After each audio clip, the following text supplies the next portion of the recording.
నీపై నమ్ముకుంటే ఎక్కువ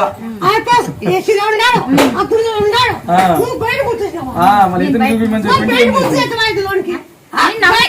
మొదటి నుంచి నమ్ముకున్నాను. మొన్న ఎందుకు చూసు ఎవరంటే వాళ్ళ అత్తకి ఎవరో కాయ తింటే కోడకి నిలిచిందంట. అట్లుంటది. వాళ్ళ అత్త ఎవరో తింటే కోడకి నిలిచిందంట కాయ తింటే.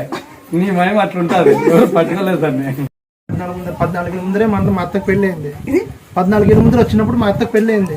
3 ఏళ్ళ ముందర మనకు జాబ్ వచ్చింది బెంగళూరులో. నమ్మకం కాబట్టి వచ్చినాం కదా.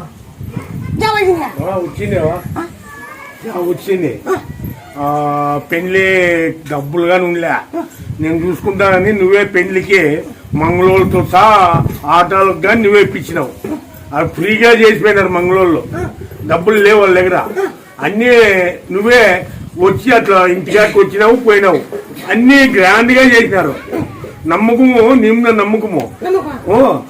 ఒట్టి నిమ్మకాయలో గాని ఎండిపోయిన నిమ్మకాయ నాకు వచ్చే టైం లేక ఇండ్లు మారినా ఆ నిమ్మకాయ పెట్టింటే రోజు 2000 3000 వ్యాపారం అవుతుంది. నిమ్మ నమ్మకమే. నువ్వు సరని వెళ్ళిపోతావు, కనపడకుండా పోతున్నావు.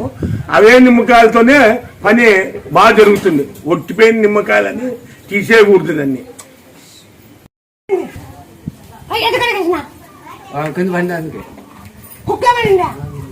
మరిగా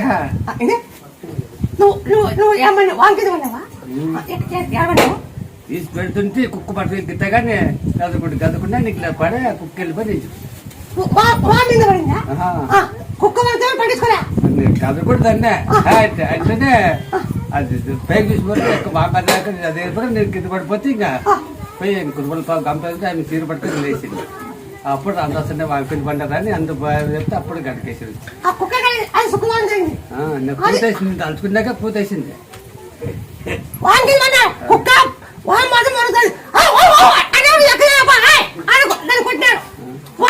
పెడుతుంటే ఓ పంది పెడితేనే ఇంకో పంది పెడుతుండే కుక్క పెడితేనే ఏమి దాన్ని అంటేనే మళ్ళీ పెడితే కుక్క పైకి చూసి పడితే వాంగ్ పడుతుంది అని చెప్పండి. తక్కువ ఇంకా కింద పడుతుంది. బాగున్నాడు మన మేత జాస్తి పడి అట్లే వామి తక్కువ ఉంటే అట్లే కింద పడి పడితేనే ఇంకా అయిపోయారు నా పని. ఇంకా కుర్రోళ్ళ మేత కట్టుకొని పోతుండే అట్లా ఇరుకంతా వీళ్ళు ఎత్తేనే ఏమైనా ఎలా రాదా బాగా కింద పడినారా కుక్క పడుతుంది కానీ ఇంకా శుక్రవారం 19 గంటలకు